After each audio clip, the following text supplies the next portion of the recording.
Hey friends, it's Len here from 1A Auto. Today we have another 100K service for you. This one's going to be on a Gen 3 Ford Expedition. Let's talk about it.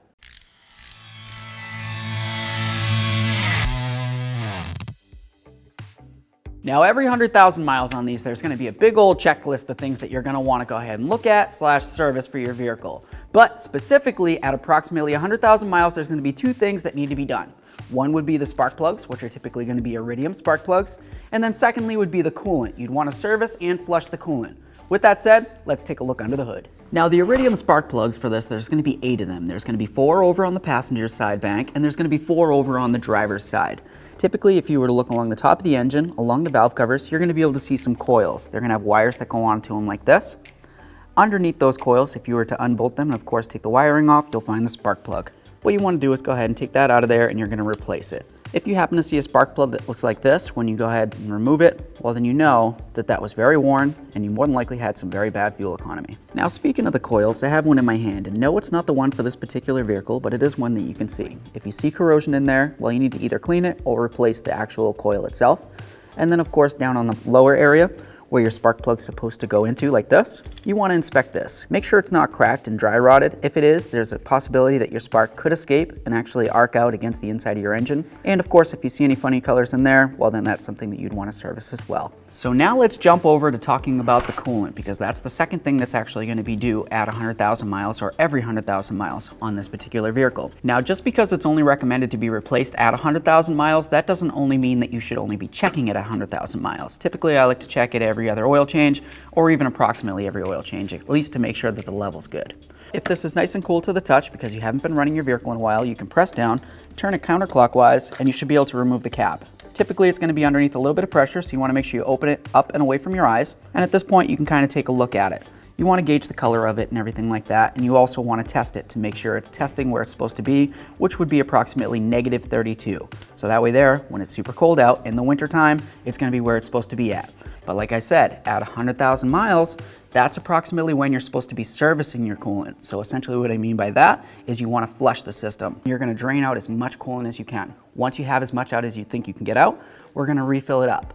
Run the vehicle for a couple minutes, that way there the coolant can circulate in the system, and then we're going to re-drain it again. Once that's drained out, we'll of course refill it, we're going to run it again, and then we're going to test it. And we want to make sure that it tests, like I said before, approximately -32 degrees for the freeze point. We can move along to the coolant reservoir right here. That's something that you're going to want to make sure you get out all the coolant that's in there, and you want to replace it with some brand new coolant. When you do that, you definitely don't want to fill it all the way up to the cap because that's overfull, but if you were to look down along this area here, you'll be able to see the lines where it should be at. Get it to that point with some brand new fresh coolant and you'll be doing all right. You also want to make sure that you check all of your coolant hoses. You're going to have an upper radiator hose, a lower radiator hose down on the bottom driver's side over there. And then on the passenger side, you're going to see some hoses that look like this and they lead to the firewall. Those are going to lead to your heater core. You need to make sure all these are in good condition. They're not cracked or dry rotted in any way. And of course, they're not leaking. One last thing talking about the cooling system is you want to take a nice garden hose, come from a distance and spray all inside here. Right behind the grill is where your radiator is going to be. You want to make sure you clean out all those fins so that way there your cooling system can function properly. Now since we're under the hood, we might as well just continue under the hood, right? So let's start on the driver's side. You have your master cylinder. That's going to be located on the driver's side firewall of the vehicle. Typically that's going to have .3 brake fluid in it. That's what you should have for this particular fluid. And of course, it should be up approximately at that maximum line. If you see it very low, check for leaks and double check to make sure that your brake pads aren't one low. Now moving along from the master cylinder, we're also going to check our oil level. You can see that the oil level is in between the 2 hatches, which is very good. I can also tell that this oil is pretty much ready to be serviced anyway. That's not typically something that's due every 100,000 miles, but you would want to try to keep up with that approximately every 3,000 to 5,000 miles. And if you do need to add oil, over on the passenger side valve cover, you're going to find the fill. A little cover here, and it's also going to tell you what type of oil to use, which would be 5W20. Let's continue on to checking your air filter. There's going to be a couple clips along here, and then of course you'll have a clamp right there. You need to loosen those, so that way there we can lift off this cover. If when looking at the air filter you can see that it looks as though it's a little bit discolored, that's not really something that you necessarily need to worry about. But if you look inside here, and you happen to see that it has a lot of crud inside there or buildup with leaves or anything like that, that's definitely something you're going to want to service. You also want to check the bottom of the housing here. You see a whole bunch of debris or even some acorns, you know that there's a mouse getting inside there and it's trying to build a home because it wants to keep warm. And then one last thing with the air filter, this area right along here is considered your mass airflow sensor. This is what's going to sense how much air is getting drawn into the engine. So if this is dirty in any way, well, then it's not going to be able to meter it properly and you're going to notice low fuel economy. Typically, this is something that you can easily clean by disconnecting it, remove the screws that hold it to there, and then clean the sensing unit with a mass airflow sensor cleaner. We also want to make sure we check our power steering fluid. If you look right along here, you're going to see the cap for your power steering fluid. You could open this up, take a peek inside, and it should be like a nice pinkish red fluid inside. If it looks as though it's brown or discolored in any way, it's definitely something that you're going to want to service/flush. You also want to double check the level. Make sure it's sitting in between the lines there. It's not all the way down at the bottom, and it's definitely not full all the way up to the top. Either way would be very bad. If you were to look right along here, you're going to find your battery. You're going to see your positive terminal covered up by something, typically. And if you see any crusties that look like this, that's called corrosion. That's going to cause restriction, and of course, it's going to help drain the battery faster than what it should be. So that's something that you definitely want to service. Looking at the top, you can kind of see that it looks like it has some sort of goo on it that's been collecting a lot of debris from driving down the road.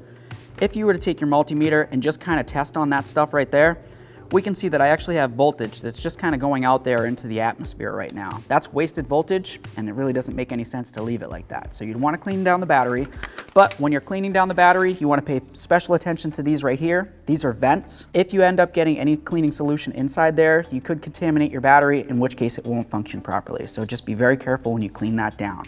In the center, over the radiator, you're going to find your fuse box. Go ahead and take a peek inside there. If it looks as though anything's got funny colors or somebody's been building a nest in here, that's something that you're going to want to take care of ASAP. This looks great. Close it up, make sure it's sealed. Now, the last thing that we're going to talk about under the hood is checking your Serpentine belt. That's the belt that's going to be running across all the pulleys along the front of your engine, and that's going to include your alternator, which of course is very important. If the belt's in poor condition, maybe you look inside the grooves right along here, and you can see that it's dry rotted and cracked, maybe it has more than 6 cracks within an inch, well, that's something that you definitely want to replace. Something else that you need to think about with the belt, though, is while the vehicle's off, you can grab onto that belt, give it a nice tug, and you want to check that Serpentine belt tensioner that's right down there. It's going to be a little bit hard to pull on it because the tensioner is doing its job, but as long as it functions and it retracts the way that it should, you're doing all right. And if you need to service it, obviously it's much easier to see from underneath the front of the vehicle. All right. And of course, we're going to make sure we check the lights. So let's check some headlights. Yep, those look good. Some high beams. And if we've got fog lights, of course, you want to make sure that your fog lights work along with your directionals. And of course, while we're in here, let's go ahead and check those wiper blades. Nice. Of course, at any milestone service, it only really makes sense to check your brakes. Typically, you can do that straight through your wheels. It'll kind of give you a good inkling of where the pads are at. If they look as though they're worn low, well then of course you're going to want to completely take this apart and diagnose what's going on. More than likely, if you do end up needing brake pads for this, which at 100,000 miles you've probably already replaced them a couple times, if you do replace the pads, you replace the rotors at the same time. Something else that I would pay attention to is on the back side of this. Typically, you're going to be able to see the caliper, and if it looks as though it's moist at all in any way, it might be potentially brake fluid, and that might be an inclining on if you are having that low brake fluid that I was talking about earlier. If you happen to see a brake fluid leak, whether it's on the caliper or on one of the flex hoses when you inspect it, well then that's something that you need to replace/service. We also want to mention the front end, because if your front end's loose in any way, it's going to affect the wear of your tires. So what we want to do is go ahead and put a jack underneath of your lower control arm right here. We want to make sure it's in an area where it can't slide, and that's going to load your suspension. At that point, we can check the ball joints and the tie rods. Coming from the outside of the wheel, if you grab it at 12 and 6, try giving it a shake up and down. If you feel any movement, typically that's either going to be because of a wheel bearing or even your upper or lower ball joints. Grab the tire like this, 3 and 9, give it a little shake like this. If you feel movement, well then that means that you probably have an issue with either the inner or the outer tie rod end, which would be these located right here. Also in the front of your vehicle, you're going to have coil-over struts. That's these right here. Typically, the coils are going to break either down along the bottom area or even up along the top, but you'll generally see it. It'll be a big old break, and sometimes there'll even be a piece missing. If you have an issue with the coil over the strut itself, generally people are going to replace it as a complete unit, and when you do it at the same time as the passenger side, as a pair. You're also going to want to make sure you check your sway bar links. If there is movement, then you should replace the link. There's also a possibility that you could have an issue with your sway bar bushings. If this is worn or stretched in any way and the bar can move up and down, every bump you hit, clunk, clunk. That's pretty typical, especially on vehicles with higher mileage. We're also going to want to check that power steering rack, which runs from side to side. That's part of your steering. And if you see fluid that looks like this, you're going to want to get under that boot and make sure that the rack isn't leaking. If it is, that means it's leaking out power steering fluid. And if you're leaking power steering fluid, there's a possibility that the system might not function the way that it should. Of course, we're going to want to check our axles. You want to check those boots and make sure they're not torn or worn in any way. If it feels as though they're dry and brittle, or you can see some cracking, it's something that you're probably going to want to replace the whole axle itself. Check all. Of course, you're going to have 2 on the driver's side and 2 over on the passenger side. Make sure that they're in good condition and continue on. While you're under your vehicle, it's always important to make sure that you check for any fluid leaks. So check your differentials, check your oil pan, check your transmission pan, and of course, all the way down the line. If you see any fluid leaks, it's something that needs to be taken care of. Now, keeping with the assumption that you have a 4-wheel drive vehicle, you're going to have a front differential, a transfer case, and a rear differential. You want to make sure that you check those. Generally, they're going to have a check plug up along the middle/upper area of the differential itself. You also want to make sure that you're caught up to date on your servicing, because if you fell behind, you definitely don't want anything to happen to your differentials when you're driving the vehicle, so you want to make sure they're well lubricated. And that's something you want to do for the transfer case right here. If you're looking for the fill/check plug on your rear differential, it's going to be on the driver's side, right next to the axle like this. If we're talking about checking the driveline system, you're going to notice that you have a rear drive shaft. That's generally going to go from either your transmission or your transfer case, and it's going to lead to the rear differential. On that rear drive shaft, you're going to have some U-joints, and those need to be able to flex and pivot as needed. Typically, when your suspension's going up and down, this is going to be able to go up and down at the same time as this is rotating. If these are seized or damaged in any way, there's a possibility that they might fail. You can also look at them, and if you see any rust looking like it's coming out of there, then generally that means that the fluid or grease is all gone inside there, water made its way in, and the bearings are rusting out. That's very bad. And if you're replacing one, you would obviously replace the other as a pair. It only makes sense because the drive shaft's gonna have to come out of the vehicle, so why not just do it while you're there? For the front drive shaft, you might notice that it looks a little bit different than the rear. This just has a little boot over here, which is going to be covering the internals. If the boot's ripped or torn, there's a possibility that stuff could get inside there, which could damage this. So you definitely want to service it and or replace the shaft as a unit. So now you're looking at an overall view of the rear suspension of the vehicle. You're going to have a lower ball joint here, so that's something that you're going to want to check, typically with a pry bar near the ground. You have the axle, of course, like we talked about. You have your rear sway bar link. You want to make sure that's in good condition. Up along here, you have this area. You want to make sure that you don't have any movement inside that joint. And of course, any areas that you see just have like a rubber bushing of any sort, like this one. If it looks as though it's dry rotted and cracked, that's something that you're definitely going to want to service, because if it ends up separating, you're going to have loose feeling vehicle when you're driving down the road. Obviously, while we're taking a peek under here, we want to look at the exhaust. There's a couple things we want to pay attention to. You're going to have heat shields on it. If they're loose, they're going to rattle, especially with the vibration from the engine.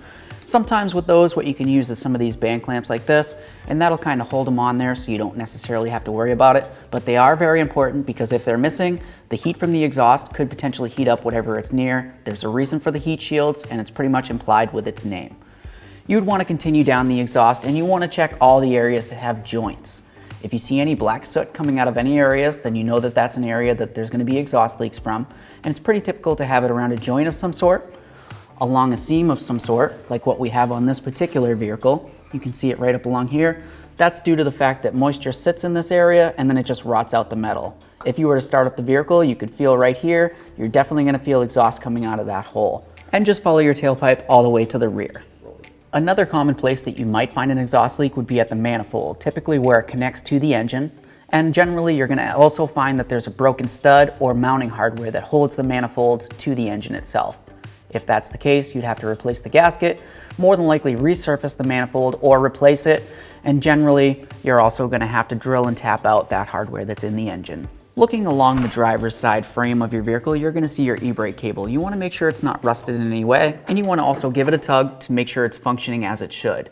Sometimes what you might happen to find is it gets rubbed through on something, like maybe it's rubbing across this frame a lot, it gets a tear. If that happens, there's a possibility that it could stop functioning and it could even get stuck on, which of course would be very bad. You also want to make sure that you go ahead and check your spare tire. You want to make sure that you have plenty of tread on it. Obviously, you want to make sure it's there because sometimes they're missing.